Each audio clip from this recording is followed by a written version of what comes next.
Ami, là,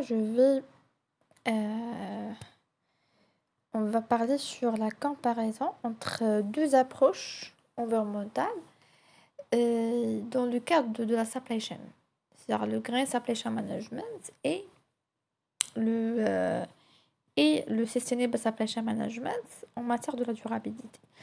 Donc, ça crée toujours des ambiguïtés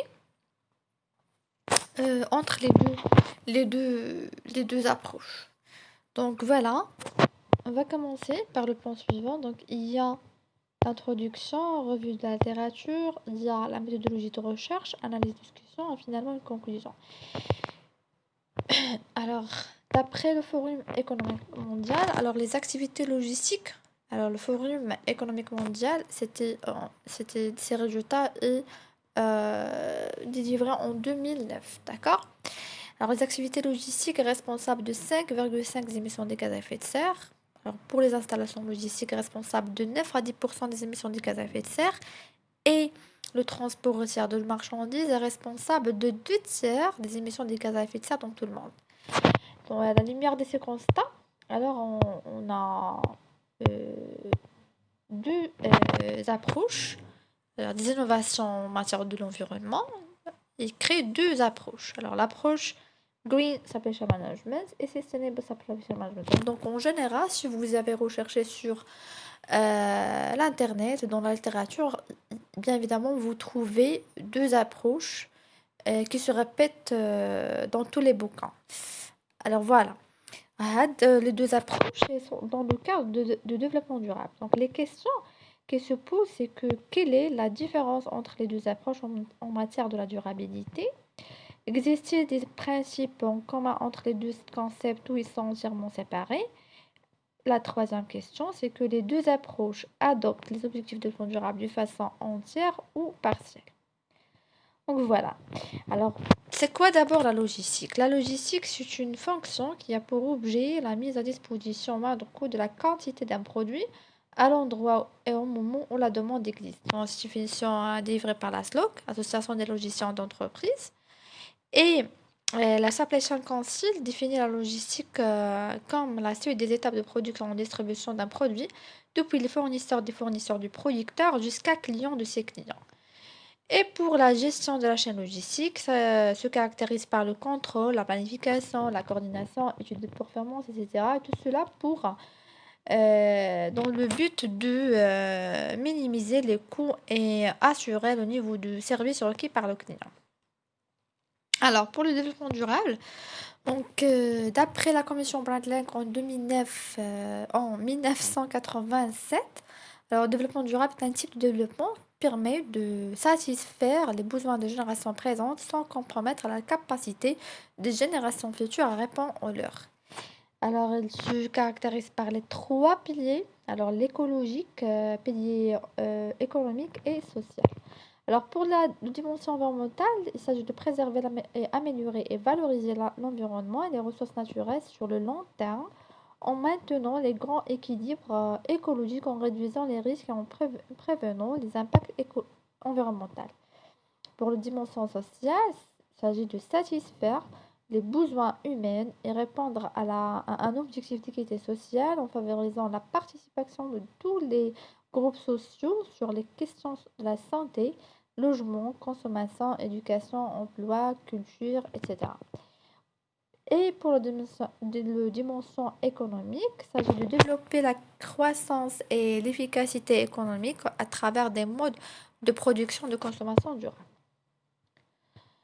Voilà. Alors, pour le Green Supply Chain Management, on va prendre la définition suivante. Alors, c'était la définition de l'Observatoire de la Supply Chain en 2008. Donc, c'était la définition la plus utilisée par les pairs.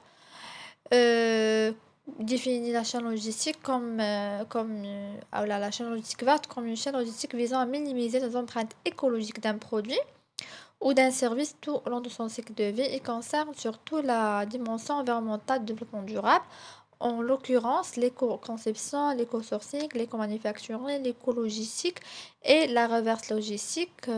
Voilà. Donc les cinq éco ici, ce sont les principes chantiers de Green Supply Chain Management. Alors pour la deuxième définition, par Zhou et Hall en 2005, c'est la nouvelle archétype important permettant aux entreprises d'atteindre leur objectif de bénéfice et de part de marché en réduisant leurs risques et leurs incidences sur l'environnement tout en augmentant leur efficacité écologique. Alors, comme vous constatez, alors la première définition se caractérise par le pilier environnemental. D'accord? Et la deuxième définition se caractérise par le pilier environnemental, écologique et les bénéfices. Et donc, les deux piliers, économiques et écologiques. Alors, pour le Sustainable Supply Chain Management ou le management de la chaîne logistique durable, donc la première définition, c'est à partir de la Sering and Mollard de 2008. Alors, c'était la gestion des flux de matériel, d'informations et de capitaux, ainsi que la coopération entre les entreprises tout au long de la chaîne logistique, tout en tenant compte les objectifs de 3 dimensions de développement durable. Et voilà, les 3 dimensions, c'est ce qui nous intéresse. Alors, pour la deuxième définition, c'est une extension des concepts traditionnels de gestion de la chaîne d'approvisionnement, donc traditionnels, en ajoutant des aspects environnementaux, sociaux, éthiques. C'est-à-dire, il y a traditionnel, c'est-à-dire l'économique, mais en ajoutant l'environnemental social. Donc, il y a toujours des chevauchements entre les deux définitions et des ambiguïtés, même dans la même définition. Donc, chaque auteur voit la définition avec ses idées, avec sa situation, le contexte de ses travaux, etc. Donc, il y a des ambiguïtés. Et pour cela, nous avons fait la démarche suivante. Donc, la démarche, c'était sans définir, bien entendu, tout cela. C'est-à-dire, nous avons sélectionné la base de données de définition de Google Scholar, nous avons exclu quelques définitions, nous avons trouvé 30 définitions voilà, de Green Supply Chain Management, 19 de Sustainable. Nous avons défini les caractéristiques du développement durable, alors le social, économique et écologique. Nous avons ajouté la responsabilité sociale des entreprises parce que c'était des gens trouvé donc pas mal des définitions et comme vous savez la responsabilité sociale des entreprises il rassemble il contient les 3 piliers de développement durable donc on peut pas la négliger. Donc voilà, ça ce qu'on a trouvé. Voilà les tableaux. Donc il y a les auteurs, l'année de publication, il y a la définition, il y a le nombre de citations. Alors, les définitions portent en général 2 types de caractéristiques. Les caractéristiques de gestion ou de management et les caractéristiques de durabilité. Donc, ce qui nous intéresse, c'était les caractéristiques de durabilité sociale, environnementale, économique et la responsabilité sociale des entreprises. Voilà. Voilà la figure qui rassemble tout ce qu'on a trouvé. Alors, le 1, 2, 3 et 4 désignent l'économique, l'environnemental et social. Et le 5, 6, 7 et 8 désignent aussi l'économique, l'environnemental, social et la responsabilité sociale des entreprises. Alors, la responsabilité sociale des entreprises, c'était 8 et 4. D'accord? En bas, il y a le green et en haut, il y a le sustainable. Parce que je ne sais pas pourquoi ils n'ont pas là. Mais je vais expliquer.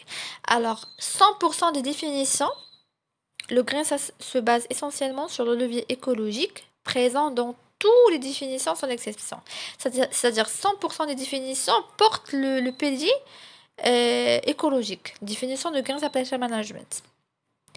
Alors, deuxième remarque, c'est que les 3 caractéristiques de durabilité sociale, environnementale et économique se forment simultanément et uniformément les définitions de Sustainable Supply Chain Management. Alors, ce qui nous permet de dire que le Green Supply Chain Management est plus ciblé que Sustainable. Et la Sustainable Supply Chain Management, c'est un prolongement de Green puisqu'il couvre l'ensemble des caractéristiques de développement durable. Quatrième remarque, il faut ajouter le levier économique au même niveau du levier écologique pour faire motiver les parties prenantes à s'intégrer dans la démarche Green Sustainable Supply Chain Management. Alors, donc c'est un plus pour nous Alors, nous avons trouvé que 100% de définition se base sur le pilier environnemental. Et 22%, comment dirais-je? Il se base sur le pilier économique et environnemental. Mais essentiellement, il faut vraiment rassembler les deux piliers dans la définition pour motiver les parties prenantes à s'intégrer dans cette démarche. Parce que si on dit c'est une démarche environnementale, mais où est le profit? D'accord? Voilà. D'après ça, le Green Supply Chain Management doit être une démarche stratégique mettant l'accent sur le dimension environnementale et la durabilité et créant de la valeur au niveau économique. Alors, la présence de la responsabilité sociale dans les définitions de sustainable donc, est conditionnée par la présence des trois piliers de développement durable. Et comme vous voyez, donc, s'il y a les trois piliers de développement durable, on doit trouver évidemment la responsabilité sociale des entreprises, c'est-à-dire que la responsabilité désigne une praxisation des principes de développement durable dans l'entreprise. Et voilà, le Green Supply Chain Management et donc doit lier entre les deux performances, la performance économique et écologique, et sustainable lié entre les trois performances. Alors, pour le Green Sustainable Supply Chain Management, donc les indicateurs économiques décrivent la situation économique d'une façon explicite. Donc, il y a les indicateurs de l'efficience, l'efficacité, réactivité. Donc, à partir de ces indicateurs, on peut savoir la situation économique. Même chose par les indicateurs écologiques. On peut utiliser ces indicateurs pour optimiser la situation écologique. Alors, il y a le taux de recyclable de produits, le pourcentage de CO2 dans l'air, etc. Mais à partir d'indicateurs économiques, on peut savoir, on peut réagir sur la situation écologique. C'est-à-dire, à partir de l'efficience, par exemple, on peut réagir sur la performance économique. Alors, on va expliquer à partir d'un exemple. Alors, si on limite limite le retard ou le redoublement de la livraison, c'est implicitement en réduisant les pollutions liées au transport de marchandises redoublées. Alors l'autre exemple, de l'autre côté, si maintenant on utilise le transport hybride ou électrique, donc implicitement en réduisant la consommation de carburant. Donc il y a, comme vous voyez, une relation symétrique entre les deux volets et doit être gagnant-gagnant. Et voilà, pour être sûr, on va créer des indicateurs qui lient entre les deux performances économiques et écologiques de façon simultanée. Et au lieu de dire efficience, on va dire éco-efficience, éco-efficacité, éco-réactivité. C'est-à-dire, on va prendre en considération les indicateurs écologiques à la création des indicateurs de performance économique et l'inverse. Et finalement, on va conclure par la définition que nous avons utilisée et que nous avons trouvée finalement. Et on va l'utiliser dans notre rapport.